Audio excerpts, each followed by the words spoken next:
Ya, kembali lagi Anda menyaksikan Breaking News TV pemirsa. Saat ini Anda melihat pasangan Anies Baswedan dan juga Muhaimin Iskandar ini akan menuju ke Taman Suropati yang kemudian dilanjutkan dengan mobilisasi ke KPU. Nantinya akan dilakukan pendaftaran pada pagi hari ini dan seperti kita tahu bahwa Anies Baswedan dan juga Muhaimin Iskandar menjadi pasangan baca pres dan juga bacawa pres yang pertama kali mendaftar di KPU. Saya lanjut lagi perbincangan ke Bang Ege. Bang Ege, kalau melihat dari sisi basis konstituen begitu ya, dari sisi Anies Baswedan dan juga Muhaimin Iskandar, ini apakah memang sudah sejalan dalam arti kemarin-kemarin kita sempat melihat ada yang masih dari sisi keberlanjutan, ada Anies Baswedan ini basis konstituennya sudah ke perubahan begitu, Bang Ege? Pada awalnya kan ketika dimulai koalisi perubahan itu masih ada Partai Demokrat. Ya, karena yang paling kencang itu Anies dan Demokrat ya. Dan kemudian pelan-pelan sekarang menjadi perbaikan lah ya, Demokrat juga ya. Karena sudah masuk di koalisi Indonesia Maju jadinya ya. Dan sudah bertemu juga dengan Pak Jokowi, para pimpinannya. Saya menjawab pertanyaan Rati tadi, yang mau saya katakan adalah persis saya sudah ingatkan bahwa ini kan tinggal menunggu momentum. Momentum itu yang pertama pendaftaran ini, nanti sudah didaftar. Apalagi ada momentum itu penetapan, sudah bola perubahannya tidak bisa Anda tahan lagi, dia akan menggelinding. Nah, apa yang coba dihadirkan pada hari ini lagi-lagi ingin menanam dua hal itu simple kok ke persepsi semua orang, dan mereka melakukannya dengan baik. Daftar paling awal, masa perubahan datangnya terakhir gitu. Masa perubahan semangatnya daftar terakhir gitu. Anda perubahan ya mesti di depan paling awal. Nah, dua hal tadi yang mau dibentuk di persepsi ini seakan-akan sedang segala daya ingat kita tuh sedang merekam ini. Yang pertama itu perubahan sebagai kata-kata, sebagai narasi. Nah, narasi itu kemudian mendapat gambaran audiovisual ini. Yaitu bahwa masa yang mengantar banyak, ada 20.000 bahkan kabarnya ribuan ya. Walaupun pada bagian lain saya bayangkan kalau pasangannya cukup banyak, harusnya ada juga satu pasangan yang datang cukup dengan 20 orang saja gitu. Itu menarik sebagai sesuatu yang berbeda gitu, di mana mereka mengatakan kami daripada mengganggu jalanan gitu, kami daftar secara tertib saja karena kami yakin di luar sana banyak yang mendukung kami sudah banyak begitu. Dan mereka ingin sesuatu yang tertib dan tenang tapi profesional gitu. Namun ini tidak bisa disampaikan secara bertolak belakang untuk koalisi perubahan ini. Lagi-lagi mereka ingin, dan mungkin yang sedang nonton sedang menimbang-nimbang kata-kata saya. Benar nggak ini Effendi Ghazali mengatakan demikian, bahwa di kepala para pemirsa sedang ingin dibentuk kata-kata perubahan dan yang menginginkan perubahan itu ternyata banyak. Nah, kalau itu terekam sejak hari pendaftaran ini, lalu bisa dipertahankan pada saat nanti penetapan pasangan capres, cawapres, ditambah dengan, percayalah, coba lihat nanti, kan teman-teman kita di lapangan akan banyak merekam kampanye demi kampanye ya. Kedua unsur itu yang akan terus dipertahankan. Baik, Mas Ipang, kalau mencermati kan belakangan ini juga publik banyak dikejutkan dengan beragam hal begitu ya, baik dari putusan MK, kemudian Prabowo Subianto sampai sekarang juga belum menentukan siapa cawapresnya. Ganjar akhirnya memilih Mahfud MD. Kalau berbicara mengenai battleground Jawa Timur, kemudian juga nampaknya dalam Pilpres 2024 ini Java sentris begitu ya. Jawa Barat sudah punya Prabowo, lebih banyak ke Prabowo. Jawa Tengah kayaknya lebih banyak ke Ganjar. Jawa Timur inilah, apakah Amin ini bisa cukup mendominasi nantinya? Mungkin Jawa Barat terbagi barangkali ya. Jawa Barat masih terbagi, tapi terdominasi mungkin Prabowo Subianto mungkin juga ya? Agak lebih unggul sedikit, tapi masih terbagi ya. Bagaimana Pak? Mas Ipang gimana? Sebetulnya kok saya rasa-rasa hari ini Pak Prabowo ada kemungkinan gagap ini menghadapi ini. Karena di luar desain rancangan beliau juga, tiba-tiba seolah-olah Jawa Tengah udah dikunci oleh Banteng dan Mas Ganjar. Dan kemudian Jawa Timur ternyata ada Caimin, kuncian di sana juga, yang pegang kuncinya termasuk ada katanya Prof. Mahfud MD. Nah, yang punya NU-nya, yang bisa ada irisan kekuatan NU-nya. Nah, ini berarti Jawa Timur juga udah mulai dikunci. Nah, berarti kan tersisa Jawa Barat. Ya. Jawa Barat justru hari ini adalah bukan wilayah pertempuran ini, cakar-cakaran Jawa Baratnya yang terjadi gitu. Jadi berarti kan Pak Prabowo ada kemungkinan, ini udah mulai bahaya nih. Maksudnya dalam konteks ini, kok Jawa Tengah, Jawa Timur sudah di kapling-kapling seperti itu. Jadi dia mau ngambil Jawa Barat pun, ternyata Jawa Barat pun tidak dominan ke walaupun Pak Prabowo Subianto. Jadi Jawa sentris ini memang faktanya begitu hari ini. Nah, kemudian kenapa Pak Surya Paloh begitu yakin dengan Caimin di saat orang lain tidak terlalu yakin? Karena bagi Pak Surya Paloh, kunci yang bisa membuka gembok istana itu Jawa Timur. Berdasarkan pengalaman pemilu-pemilu sebelumnya. Saya mengatakan bukan Jawa adalah kunci, sebetulnya Sumatera Utara juga kunci sebetulnya. Banten, DKI juga mau kita buang kemana gitu kan. Tapi ini bagi Pak Surya Paloh, Jawa Tengah itu dia pikiran beliau sama dengan Prabowo kampanye yang sampai, ingat nggak dulu Pak Prabowo pernah membuat kantor tim pemenangan di Jawa Tengah. Bolak-balik Pak Prabowo ke sana. Strategi apapun dicoba. Energi, usaha, effort tidak berbanding dengan hasil. Betul. Persis seperti Pak Jokowi bolak-balik ke Sumatera Barat. Sumber daya, tenaga, energi, apapun sudah dilakukan. Hanya 18%. Nah, ini yang membuat mungkin Pak Surya Paloh nggak ada cara lain gitu. Nah, siapa kira-kira yang mampu untuk bisa merepresentasikan Jawa Timur?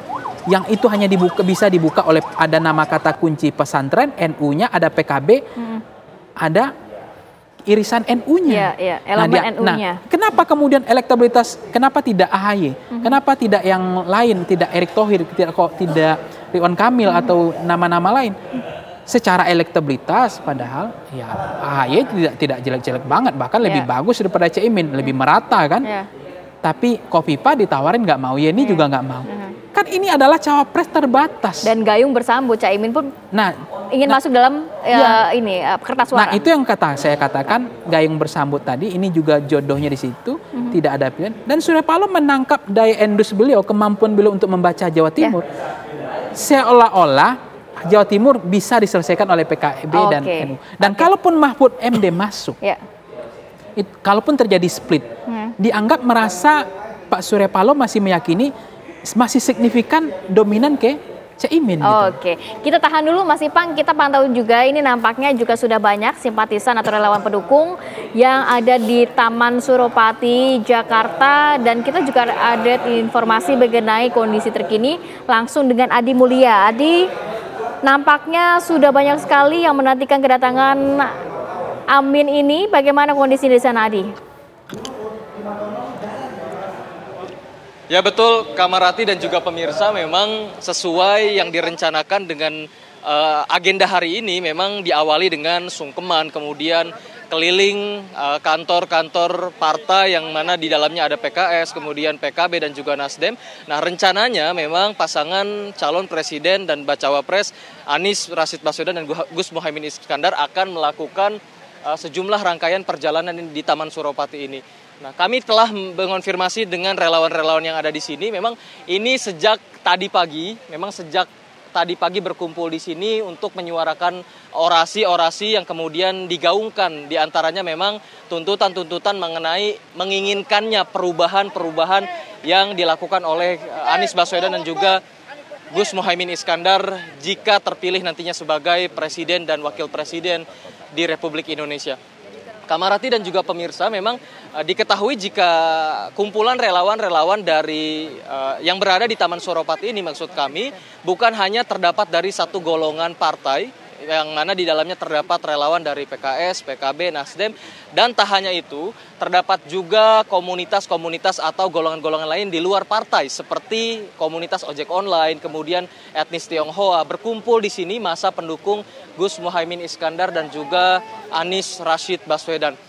Kamarati dan juga pemirsa, memang rencananya Muhaimin Iskandar dan juga Anies Baswedan akan melewati jalanan ini di Taman Suropati sepanjang jalanan Suropati, namun hingga saat ini belum terlihat tanda-tanda adanya Anies Rashid Baswedan dan juga Muhaimin Iskandar. Jika kita kilas balik sebentar, memang rangkaiannya atau agendanya tadi diawali dengan sungkeman kepada orang tua dari baca pres dan juga bacawa pres, kemudian mengunjungi DPP PKS yang terletak di Pasar Minggu Jakarta Selatan, di mana di dalamnya terdapat pula elit-elit partai PKS, yang mana ada ketua umumnya atau presiden PKS Ahmad Sehu, kemudian ada juga bahkan ketua Majelis Syuro Segaf Al-Jufri, yang mana agenda pertama tadi di PKS menggaungkan permintaan doa restu dari Anies Baswedan dan Muhaimin Iskandar.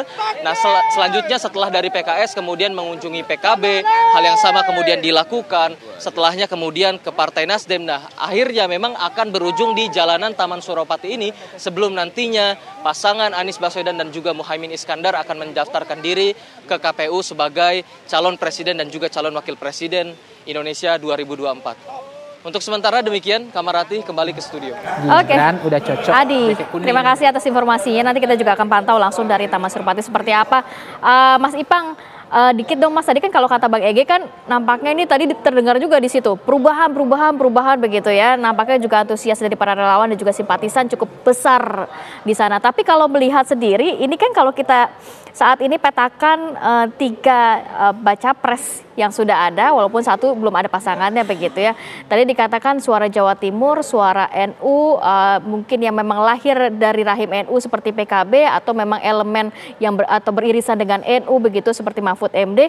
Ini nanti suaranya akan terbagi kemana? Apakah memang kan NU sendiri ada struktural, ada juga kultural begitu. Apakah memang bisa hanya kedua belah pihak aja kepada Mahfud MD dan juga Caimin, atau kalau Prabowo menggait Khofifah atau menggait tokoh lainnya yang memang beririsan dengan NU juga akan terpecah berarti suaranya nantinya? Jadi menarik nih pertanyaannya Mbak Rati.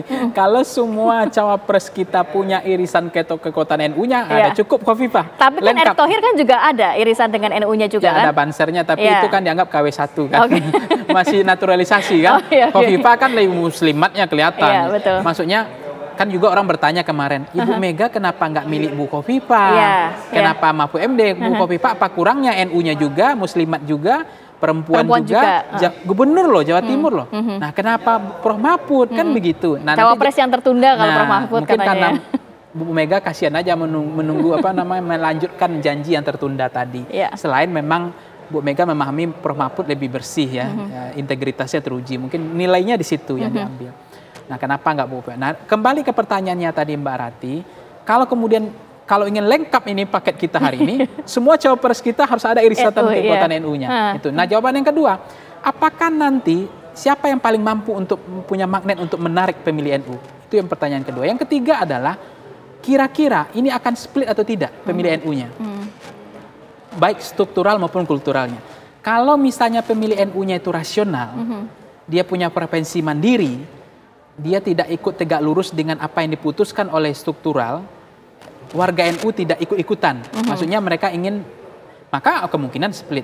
Tapi kalau pemilih NU-nya masih pemilih 2019, yang masih apa kata kiai, apa kata pesantren, kemudian automatically diikuti serta-merta diikuti oleh warga NU. Nah, itu akan kemungkinan siapa yang paling linkage kuat kepada NU-nya, kepada PKB-nya, itu yang akan mendapatkan limpahan keberkahan suara NU. Nah, saya mencermati kalau kita kuatan NU-nya sekarang, ya kita harus akui Caimin gitu. Dari lahirnya rahim NU-nya, dari PKB-nya, dari warga NU dan paternalistiknya, kelihatan bagaimana beliau nggak kebayang loh Anies datang ke sana kampanye tanpa ada Caimin gitu loh. Jadi kunci juga untuk Anies Baswedan bisa masuk ke dalam lingkungan NU ini ya, menggait suara NU ini ya pastinya. Menurut saya kalau memang Mahfud MD menjadi cawapres hanya untuk membela supaya suara Caimin itu tidak solid, supaya tidak semua signifikan Caimin, supaya split, maka dipasang Mahfud MD. Apakah betul ini efektif atau tidak? Kemampuan Caimin bermanuver untuk membela suara NU di Jawa Timur. Oke. Saya mau ke Bang Ege. Ini kalau sedikit lah, kalau kita mungkin apple to apple nggak antara Muhaimin Iskandar dan juga Mahfud MD. Satu lagi kan belum rilis siapa begitu ya. Kalau dari sisi Mahfud MD kita tahu sebutan pendekar hukum, pembela wong cilik, dan jejak karirnya begitu ya sudah terlihat Tapi kalau dari sisi Caimin, banyak yang juga mempertanyakan ini sempat tersandung beberapa kasus yang menjadi saksi, walaupun statusnya masih saksi begitu. Bang Ege. Ya, kita sebelum masuk ke soal kasus-kasus, artinya kan secara umum di Indonesia kita tahu kadang-kadang loyalitas itu terkait dengan ekor atau kakinya dipegang-pegang gitu ya. Kalau nanti ada keinginan tertentu ditarik, kalau enggak dilepas lagi. Itu yang membuat beberapa pembentukan koalisi itu jadi lebih mudah atau terasa lebih sulit. Gitu. Nah, tapi lepas dari itu dulu menarik untuk melihat pada dasarnya kita harus mengakui nih, Ipang, Pangi sering saya panggil itu, bahwa secara umum Prabowo masih leading ya di berbagai lembaga survei. Walaupun beda tipis dengan Ganjar. Sebagian besar masuk ke margin of error gitu ya. Nah, tetapi yang ingin kita katakan, apakah kemudian Prabowo-nya tadi ya melihat ini atau timnya Prabowo melihat ini jadi berpikir ulang ya. Karena hitung-hitung ulang, kalkulasi lagi karena gitu ya. Kalau kita lihat sekarang yang muncul di media sosial kan sebetulnya Prabowo dan tim itu sudah seperti pemenang. Lihat ya pesta ulang tahun, itu keyakinan diri sedang sangat tinggi. Kalau Anda lagi leading itu, maka Anda punya keyakinan diri yang tinggi. Apalagi kalau head to head, betul ya? Itu rata-rata masih dimenangkan oleh Prabowo dengan selisih angka di atas margin of error ya. Jadi artinya di atas kesalahan yang diizinkan dan itu masih sangat kuat. Nah, balik tadi kita lihat bahwa ada beberapa variasi perhitungan ini, Ipang ya. Yang pertama, kemarin ada survei dari Universitas Negeri Muhammadiyah tuh, ya. Dan yang mereka temukan di Jawa Timur itu malah sebetulnya betul Mahfud yang di atas, kemudian masih disusul Khofifah, baru Caimin misalnya. Nah, beberapa lembaga survei lain juga menunjukkan bahwa kalau berdasarkan partai di Jawa Timur itu malah suara NU, ya ini kita bicara konteks suara NU, itu malah lebih banyak ke PDIP malah pada tahap untuk partainya ya. Baru kemudian ke PKB dan lain-lain. Nah, yang menjadi menarik kan ini ada hadir 2 cawapres tadi kata Ipang, yang boleh dikatakan memperebutkan suara di Jawa Timur. Dan karena NU-nya juga. Iya, suara secara umum basisnya itu di akar rumput adalah NU gitu. Dan tentu saja pemilih Muslim di seluruh Indonesia sebetulnya. Ya. Ditambah lagi dengan sekarang ada, kalau mau melihat arsirannya itu ya, itu kan harus kita berbicara pemilih Muslim, NU, dan anak muda. Itu kan tidak bisa dilepaskan, 3 atribut itu melekat pada kenyataan pemilih kita pada saat ini. Nah, Caimin tampil ini ada 2 keuntungannya. Yang pertama punya mesin politik. Coba Anda bayangkan, semua yang maju sebagai calon legislatif di berbagai tingkat, DPRD 1, DPRD 2, sampai DPR pusat, itu kalau maju melalui jalur PKB, ya dia akan membawa Caimin. Ini kotel efek ya, efek ekor jasnya itu agak gampang, karena yang pertama kata kuncinya perubahan, lalu kan cuma ada 3 partai ya di situ. Masing-masing berharap dapat, bilanglah Nasdem langsung dapat dari Anies, PKS udah identik dengan Anies juga.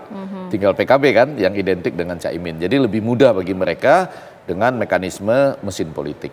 Nah, sementara itu ada perhitungan dari Ganjar dan Mahfud MD bahwa Mahfud MD itu adalah tokoh nasional, kemudian bisa masuk ke semua jaringan. Apalagi tadi kalau bisa mengambil Madura yang merupakan basis kuatnya Pak Prabowo misalnya. Ditambah lagi dengan secara umum NU ini ya, kan ada 2 katanya struktural yang bisa terkait dengan mungkin mesin-mesin partai ditambah dengan yang kultural. Nah, tapi saya ingin mengatakan bahwa 2 akibatnya. Yang pertama, bagaimana itu ya sungguh-sungguh membaca hitung-hitungan tentang tadi Nahdlatul Ulama, tapi dia merupakan jangan-jangan anak muda, sebagian besar pemilih kita anak muda, ditambah dengan tadi ada keterkaitan dengan mesin politik atau tidak, yang lagi maju legislatif, kemudian ditambah lagi dengan tadi kedekatan pada akar rumput. Nah, lepas dari itu, salah satu perhitungan lagi yang menarik adalah tadi, apakah dengan ini kata Ipang, Prabowo harus mengambil yang ada kaitannya atau ada basisnya dengan NU juga, karena begini, jangan juga seluruh perhatian tertuju ke Jawa Timur saja. Memang ini battleground ya, karena secara tradisional atau secara klasik dinyatakan Jawa Tengah ya miliknya Banteng lah gitu ya. Lalu Jawa Barat masih terbagi. Jawa Barat Prabowo masih leading, tapi dengan perubahan ini itu kan ya masih ada peluang buat Anies. Tapi dengan dulu kan pernah sempat terpikir Ridwan Kamil ya, sebelum Ridwan Kamil bicara agak cepat soal breaking news gitu ya. Mereka nggak senang. Jadi dengan ini saya ingin mengatakan muncul pemikiran baru, apakah Pak Prabowo itu harus mengambil juga misalnya yang masih ada di sana pasangan dari Bukoviva dan Erick Thohir. Tapi jangan-jangan dia berpikir yang bisa lintas batas itu Gibran. Oke, nanti bolehlah kita singgung-singgung dikit mengenai pasangannya Pak Prabowo Subianto seperti apa. Tapi kita harus tahan dulu ya, Bang Ege dan juga Mas Ipang. Kita akan kembali sesaat lagi, tetap bersama kami di Breaking News TV One.